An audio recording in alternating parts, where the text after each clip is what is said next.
Delhi NCR के 50 से अधिक स्कूलों को बम से उड़ाने की धमकी मिली है। बम दस्ते ने कई परिसरों में तलाशी ली। दिल्ली एनसीआर के कई स्कूलों को बुधवार सुबह ईमेल के जरिए बम से उड़ाने की धमकी मिली। स्कूलों ने एहतियात के तौर पर छात्रों को घर वापस भेजना शुरू कर दिया। रिपोर्टर के अनुसार 50 से अधिक स्कूलों को धमकी भरा मेल मिला है। डीसीपी ने कहा कि हमने सभी स्कूलों की जांच की है और कुछ भी नहीं मिला। घबराने की कोई जरूरत नहीं है। एपी की रिपोर्ट के अनुसार मंगलवार 30 अप्रैल की देर रात बड़ी संख्या में न्यूयॉर्क शहर के पुलिस अधिकारियों ने कोलंबिया विश्वविद्यालय में प्रवेश करना शुरू कर दिया। साथ ही कई फिलिस्तीन समर्थक प्रदर्शनकारियों ने परिसर पर कब्जा कर लिया। एनवाईपीडी ने कथित तौर पर कोलंबिया से कार्रवाई करने के लिए अधिकृत एक नोटिस प्राप्त करने के बाद परिसर में प्रवेश किया। पुलिस ने हैमिल्टन हॉल से संपर्क किया, जिस प्रशासनिक भवन पर छात्रों का कब्जा था। छात्र गाजा में इजरायली सैन्य कार्रवाई का विरोध कर रहे हैं। उन्होंने स्कूल को उन कंपनियों से अलग करने की मांग की है, जिनके बारे में उनका मानना है कि वे संघर्ष से लाभ कमा रहे हैं। एस्ट्राजेनेका ऑक्सफोर्ड कोविड-19 वैक्सीन के संभावित दुर्लभ दुष्प्रभावों पर हालिया चिंताओं के बीच फार्मास्यूटिकल दिग्गज ने अपनी समग्र सुरक्षा प्रोफाइल पर जोर देते हुए रोगी सुरक्षा के प्रति अपने समर्पण की पुष्टि की है। एस्ट्राजेनेका के एक प्रवक्ता ने कहा कि हम उन लोगों के प्रति अपनी सहानुभूति व्यक्त करते हैं जिन्होंने अपने प्रियजनों को खोया है या स्वास्थ्य समस्याओं का अनुभव किया है। रोगी की सुरक्षा हमारी सर्वोच्च प्राथमिकता है और नियामक अधिकारियों के पास टीकों सहित सभी दवाओं के सुरक्षित उपयोग को सुनिश्चित करने के कड़े मानक हैं। उत्तर प्रदेश के कायमगंज में लोकसभा चुनाव के लिए प्रचार के दौरान दिए गए विवादास्पद भाषण को लेकर वरिष्ठ कांग्रेस नेता सलमान खुर्शीद की भतीजी और समाजवादी पार्टी नेता मारिया आलम खान के खिलाफ मामला दर्ज किया गया। प्राथमिकी जिसमें खुर्शीद का नाम भी है। फतेहगढ़ जिले में कायमगंज पुलिस स्टेशन में भारतीय दंड संहिता यानी आईपीसी की धारा 188 और 295 ए के तहत चुनाव आचार संहिता के उल्लंघन के लिए दर्ज की गई है। उत्तर प्रदेश के फर्रुखाबाद निर्वाचन क्षेत्र से इंडिया ब्लॉक के उम्मीदवार नवल किशोर शाक्य के लिए वोट मांगते हुए मारिया आलम ने वोट जिहाद की अपील की। उसे मौजूदा स्थिति में अल्पसंख्यक समुदाय के लिए एक आवश्यकता बताया। कर्नाटक की राजनीति के सबसे बड़े राजनीतिक घोटाले में से एक के केंद्र में रहने वाले व्यक्ति को कभी भी उनकी बातों पर ध्यान देने के लिए नहीं जाना जाता या उनकी पार्टी के बारे में नहीं जाना जाता। 2018 में कर्नाटक विधानसभा चुनाव में हुंसूर से चुनाव लड़ने के लिए टिकट देने से इनकार कर दिया गया। जद के संस्थापक एचडी देवगौड़ा के पोते प्रज्वल रेवन्ना ने कहा था कि वह पार्टी के फैसले का पालन करेंगे, लेकिन उन्होंने कहा कि पार्टी सूटकेस संस्कृति को बढ़ावा देना है। कांग्रेस की एक कथित प्रेस विज्ञप्ति का स्क्रीनशॉट सोशल मीडिया पर वायरल हो गया है, जिसमें राहुल गांधी और प्रियंका गांधी वाड्रा को मौजूदा लोकसभा चुनावों में क्रमशः प्रतिष्ठित अमेठी और रायबरेली निर्वाचन क्षेत्रों के लिए पार्टी के उम्मीदवारों के रूप में उल्लेख किया गया।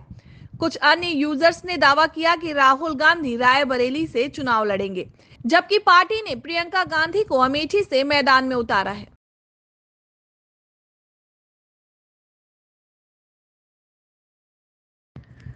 भारतीय सेना ने बुधवार को ओडिशा के बालासोर तट पर सुपरसोनिक मिसाइल सहायता प्राप्त टारपीडो प्रणाली का सफल परीक्षण किया है। रक्षा अधिकारियों के अनुसार रक्षा अनुसंधान और विकास संगठन के द्वारा भारतीय नौसेना के लिए मिसाइल प्रणाली विकसित की जा रही है। सुपरसोनिक मिसाइल असिस्टेंट टारपीडो प्रणाली अगली पीढ़ी की स्टैंड ऑफ टारपीडो डिलीवरी प्रणाली है, जिसे नौसेना की पनडुब्बी रोधी युद्ध क्षमताओं को बढ़ाने के लिए डिजाइन किया गया है। मध्यम दूरी की सुपरसोनिक मिसाइल में टारपीडो, पैराशूट वितरण प्रणाली और रिलीज तंत्र होता है। स्वदेशी supersonic missile assistant torpedo system, जिसमें दुश्मन की पनडुब्बी को निशाना बनाने के लिए पारंपरिक टारपीडो की तुलना में कहीं अधिक रेंज है।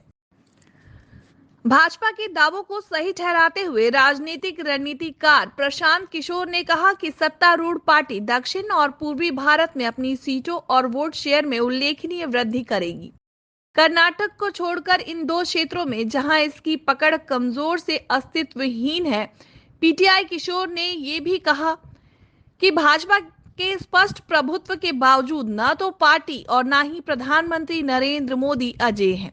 उन्होंने बताया कि विपक्ष के पास भाजपा के रथ को रोकने की 3 विशिष्ट और यथार्थवादी संभावनाएं थी, लेकिन आलस्य और गलत रणनीति के कारण उन्होंने अवसरों को गंवा दिया। उन्होंने कहा कि तेलंगाना में वे भाजपा या तो पहली बार दूसरी पार्टी होगी या एक बड़ी बात है, वे निश्चित रूप से उड़ीसा में नंबर 1 पार्टी होगी। आप आश्चर्यचकित होंगे क्योंकि मेरी राय में पूरी संभावना है कि भाजपा ही बनने जा रही है पश्चिम बंगाल में नंबर 1 पार्टी, उन्होंने कहा।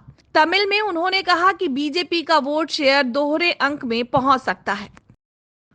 लोकप्रिय यूट्यूबर ध्रुव राठी ने मंगलवार को अपनी पत्नी के संबंध में सोशल मीडिया पर चल रही रिपोर्टों को संबोधित किया है। वायरल पोस्ट में दावा किया गया था कि श्री राठी का असली नाम बदरुद्दीन रशीद लाहौरी है और उनकी पत्नी जूली एक पाकिस्तानी नागरिक है जिसका नाम जुलेखा है। उन्होंने ये भी दावा किया कि यह जोड़ा पाकिस्तानी सेना के संरक्षण में कराची में अंडरवर्ल्ड डॉन दाऊद इब्राहिम के बंगले में रहता है। हाल ही में श्री राठी को निशाना बनाते हुए कई पोस्ट किए गए जिनमें 18 मिलियन से अधिक ग्राहक हैं और वे सरकार की आलोचना करने वाले अपने वीडियो के लिए जाने जाते हैं। उन्होंने कहा है कि मेरे द्वारा बनाए गए वीडियो का उनके पास कोई जवाब नहीं है, इसलिए वे ये फर्जी दावे फैला रहे हैं और मेरी पत्नी के परिवार को इसमें घसीटने के लिए आप कितने हताश हैं। आप इन IT सेल कर्मचारियों से घृणित नैतिक मानव को भी देख सकते हैं। श्री राठी ने इन दावों पर ये जवाब में ये बातें कही।